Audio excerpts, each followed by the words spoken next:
ഈശോമിശിഹായ്ക്ക് സ്തുതിയായിരിക്കട്ടെ. ജെറമ്യായുടെ പുസ്തകം 36-ാം അധ്യായം. ചുരുൾ കത്തിക്കുന്നു. ജോസിയായുടെ പുത്രനും യൂദാരാജാവുമായ യെഹോയാക്കീമിന്റെ വാഴ്ചയുടെ 40-ാം വർഷം കർത്താവ് ജെറമ്യായോട് അരുളിച്ചെയ്തു. ഞാൻ നിന്നോട് ആദ്യം സംസാരിച്ച ജോസിയായുടെ കാലം മുതൽ ഇന്നുവരെ ഇസ്രായേലിന്റെയും യൂദായുടെയും സകല ജനതകളുടെയും സംബന്ധിച്ച് പറഞ്ഞിട്ടുള്ള കാര്യങ്ങൾ ഒരു പുസ്തക ചുരുളിൽ എഴുതുക. ഞാൻ വരുത്താൻ പോകുന്ന അനർത്ഥങ്ങളെക്കുറിച്ച് യൂദാഭവനം കേൾക്കുമ്പോൾ അവർ ഓരോരുത്തരും തങ്ങളുടെ ദുർമാർഗങ്ങളിൽ നിന്ന് പിന്മാറിയേക്കാം. എങ്കിൽ അവരുടെ ദുഷ്കൃത്യങ്ങളും പാപവും ഞാൻ ക്ഷമിക്കും. ജെറമ്യാ നേരിയായുടെ മകൻ ബാറൂക്കിനെ വിളിച്ച് കർത്താവ് തന്നോട് അരുളിച്ചെയ്ത സകല വചനങ്ങളും പറഞ്ഞുകൊടുത്തു. ബാറൂക്ക് അത് ഒരു ചുരുളിൽ എഴുതി.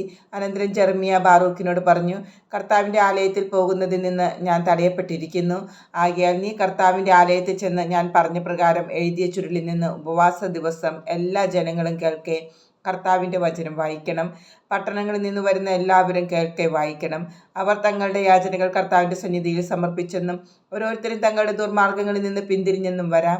എന്തെന്നാൽ ഈ ജനത്തിൻ്റെ മേൽ നിബന്ധിക്കുമെന്ന് കർത്താവ് പ്രഖ്യാപിച്ചിരിക്കുന്ന ക്രോധം വലുതാണ്.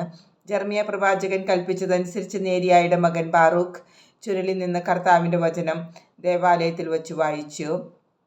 ജോസിയായുടെ പുത്രനും യൂദാ രാജാവായ യെഹോയാക്കീമിന്റെ വാഴ്ചയുടെ 15-ാം വർഷം 9-ാം മാസം ജെറുസലേമിലെ ജനത്തിനും യൂദയായുടെ മറ്റ് നഗരങ്ങളിൽ നിന്ന് അവിടെ വന്ന ജനങ്ങൾക്കുമായി കർത്താവിൻ്റെ സന്നിധിയിൽ ഉപവാസം പ്രഖ്യാപിക്കപ്പെട്ടു. അപ്പോൾ ജെറമ്യാ പറഞ്ഞെഴുതിച്ച കർത്താവിൻ്റെ വചനങ്ങൾ ജനങ്ങളെല്ലാം കേൾക്കെ ദേവാലയത്തിൽ വിചാരകനായ ഷാഫാന്റെ മകൻ ഗമാറിയായുടെ മുറിയിൽ വെച്ച് ബാറൂക്ക് ചുരുളിൽ നിന്ന് വായിച്ചു. ദേവാലയത്തിന്റെ പുതിയ വാതിലിന് സമീപം മുകളിലത്തെ അങ്കണത്തിലായിരുന്നു ഈ മുറി. കർത്താവിന്റെ വചനം ചുരുളിൽ നിന്ന് വായിക്കുന്നത് ഷാഫാന്റെ മകനായ ഗമാറിയായുടെ മകൻ മിക്കയ്യ കേട്ടു. അനന്തരം അവൻ കൊട്ടാരത്തിൽ വിചാരകന്റെ മുറിയിൽ വന്നു. പ്രഭുക്കന്മാർ എല്ലാവരും അവിടെ സന്നിഹിതരായിരുന്നു. വിചാരകനായ എലീഷാമ, ഷെമയായുടെ പുത്രൻ ദലായ, അക്ബോറിന്റെ പുത്രൻ എൽനാഥാൻ, ഷാഫാന്റെ പുത്രൻ ഗമാറിയ, ഹനനിയായുടെ പുത്രൻ സെദക്കിയ തുടങ്ങിയ സകല പ്രഭുക്കന്മാരും അവിടെ ഉണ്ടായിരുന്നു. ജനം കേൾക്കെ ബാറൂക്ക് ചുരുളിൽ നിന്ന് വായിച്ചപ്പോൾ താൻ കേട്ട കാര്യങ്ങളെല്ലാം മിക്കയ്യ അവരോട് പറഞ്ഞു.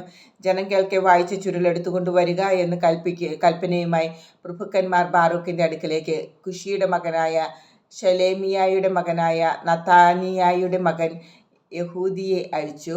അതനുസരിച്ച് നേരിയായുടെ മകൻ ബാറൂക്ക് ചുരുളുമെടുത്ത് അവൻ്റെ അടുക്കൽ വന്നു. ഇരുന്ന് ഞങ്ങൾ കേൾക്കെ വായിക്കുക എന്ന് അവർ അവനോട് പറഞ്ഞു. അവൻ അവരെ വായിച്ചു കേൾപ്പിച്ചു.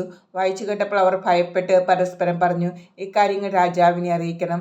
അവർ ബാറൂക്കിനോട് ചോദിച്ചു, ഇവയെല്ലാം നീ എങ്ങനെ എഴുതിയെന്ന് ഞങ്ങളോട് പറയുക. ജെറമ്യാ പറഞ്ഞു തന്നതാണോ? ബാറൂക്ക് മറുപടി പറഞ്ഞു, അവൻ ഈ വചനങ്ങളെല്ലാം എന്നോട് പറഞ്ഞു. ഞാൻ അവ മഷി കൊണ്ട് ചുരുളിൽ എഴുതി വെച്ചു. അപ്പോൾ പ്രഭുക്കന്മാർ ബാറൂക്കിനോട് പറഞ്ഞു, നീയും ജെറമ്യായും പോയി ഒളിക്കുക. നിങ്ങൾ എവിടെയാണെന്ന് ആരും അറിയരുത്. അവർ വിചാരകനായ എലീഷാമയുടെ മുറിയിൽ ചുരുൾ വച്ച ശേഷം രാജാവിൻ്റെ അടുക്കൽ ചെന്ന് സംഭവിച്ചതെല്ലാം അറിയിച്ചു. ചുരുൾ എടുത്തുകൊണ്ടുവരാൻ രാജാവ് യഹൂദിയായെ അയച്ചു. അവൻ വിചാരകന്റെ മുറിയിൽ നിന്ന് അത് എടുത്തുകൊണ്ടുവന്ന് രാജാവും രാജസന്നിധിയിൽ നിന്ന പ്രഭുക്കന്മാരും കേൾക്കെ വായിച്ചു.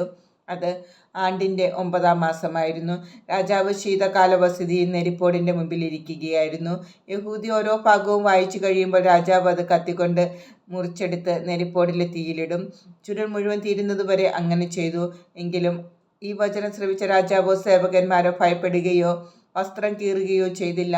ചുരുൾ കത്തിച്ച് കളയരുതെന്ന് എൽനാഥാനും ദലായായും ഗമാറിയായും അപേക്ഷിച്ചെങ്കിലും അവനത് വകവച്ചില്ല. എഴുത്തുകാരനായ ബാറൂക്കിനെയും പ്രവാചകനായ ജെറമ്യായെയും ബന്ധിക്കാൻ രാജാവ് തൻ്റെ പുത്രനായ എളഹ്മേലിനോടും അസ്രിയേലിൻ്റെ മകനായ സെരായായോടും അബ്ദേലിൻ്റെ പുത്രനായ ശലേമിയായോടും കൽപ്പിച്ചു. എന്നാൽ കർത്താവ് അവരെ ഒളിപ്പിച്ചു. ജെറമ്യാ പറഞ്ഞുകൊടുത്ത് ബാറൂക്ക് എഴുതിയ ചുരുൾ രാജാവ് കത്തിച്ചതിനു ശേഷം കർത്താവ് ജെറമ്യായോട് അരുളിച്ചെയ്തു, നീ വേറൊരു ചുരുളെടുത്ത് അതിൽ യൂദാ രാജാവായ യെഹോയാക്കീം നശിപ്പിച്ച ആദ്യ ചുരുളിലുണ്ടായിരുന്ന സകലതും എഴുതുക. യൂദാ രാജാവായ യെഹോയാക്കീമിനെതിരെ ഇപ്രകാരം പറയുക, കർത്താവ് അരുളിച്ചെയ്യുന്നു, ആ ചുരുൾ നീ കത്തിച്ചു.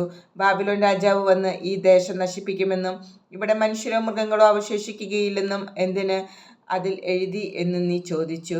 അതിനാൽ യൂദാ രാജാവായ യെഹോയാക്കീമിനെ കുറിച്ച് കർത്താവ് അരുളിച്ചെയ്യുന്നു, അവൻ്റെ സന്തതികൾ ആരും ദാവീദിന്റെ സിംഹാസനത്തിൽ ഇരിക്കുകയില്ല. അവൻ്റെ മൃതശരീരം പകലത്തെ വെയിലും രാത്രിയിലെ മഞ്ഞുമേറ്റ് വെളിയിൽ കിടക്കും. ഞാൻ അവനെയും അവൻ്റെ സന്താനങ്ങളെയും ദാസന്മാരെയും അവരുടെ അകൃത്യം നിമിത്തം ശിക്ഷിക്കും. അവരും ജെറുസലേം നിവാസികളും യൂദയായിലെ ജനങ്ങളും ഞാൻ ശിക്ഷിക്കുമെന്ന് പ്രഖ്യാപിച്ചത് വകവച്ചില്ല. എന്നാൽ അവയെല്ലാം അവയുടെ മേൽ ഞാൻ വരുത്തും. അനന്തരം ജെറമ്യാ മറ്റൊരു ചുരുളെടുത്ത് നേരിയായുടെ മകനായ ബാറൂക്കിന്റെ കയ്യിൽ കൊടുത്ത് യൂദാ രാജാവായ യെഹോയാക്കീം കത്തിച്ചു കളഞ്ഞ ചുരുളിന്റെ എല്ലാ വചനങ്ങളും ജെറമ്യാ പറഞ്ഞുകൊടുത്ത് അവൻ എഴുതി. ആദ്യത്തേതിന് സദൃശ്യമായ മറ്റു വാക്യങ്ങളും അതിലുണ്ടായിരുന്നു.